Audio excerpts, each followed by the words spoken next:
Empty சால்னா எப்படி செய்யணும் பார்க்கலாமா? 1/4 மூடி தேங்காய், ஒரு 5 முந்திரி, 1 ஸ்பூன் கசகசா, 1 ஸ்பூன் சோம்பு, 10லேருந்து 15 சின்ன வெங்காயம் போட்டு மிக்சியில் நல்லா நைஸாக அரைச்சி எடுத்து வச்சுக்கோங்க. குக்கரில் எண்ணெய் ஊற்றிட்டு பட்டை, லவங்கம், ஏலக்காய், கல்பாசி எல்லாம் போட்டு 2 பெரிய வெங்காயத்தையும் போட்டு நல்லா வதக்கிக்குங்க. வதக்கிட்டு 4 பச்சை மிளகா,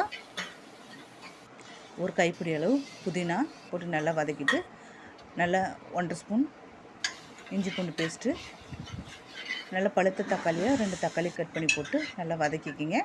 வதக்கிட்டு 1 ஸ்பூன் தனியாத்தூள், 1/2 ஸ்பூன் மிளகாய்த்தூள், 1 ஸ்பூன் கரம் மசாலா, 1/4 டீஸ்பூன் சீரகத்தூள், தேவையான அளவு உப்பு போட்டு நல்லா கலந்துட்டு நம்ம இந்த அரைச்ச பேஸ்ட்டையும் உள்ளே ஊற்றி நல்லா கலந்துட்டு ஒரு 2 நிமிஷம் கலந்துட்டு தேவையான அளவு தண்ணி ஊற்றி குக்கரில் 3 விசில் விட்டு இறக்குனா எம்டி சால்னா ரெடி. இது சப்பாத்தி, பூரி, பரோட்டா, இட்லி, தோசை எல்லாத்துக்கும் சூப்பர் காம்பினேஷனாக இருக்கும். இந்த மாதிரி நீங்களும் செஞ்சு பாருங்கள். எப்படி இருந்துன்னு கமெண்டில் சொல்லுங்கள். அப்படியே என் சேனலை சப்ஸ்கிரைப் பண்ணிடுங்க.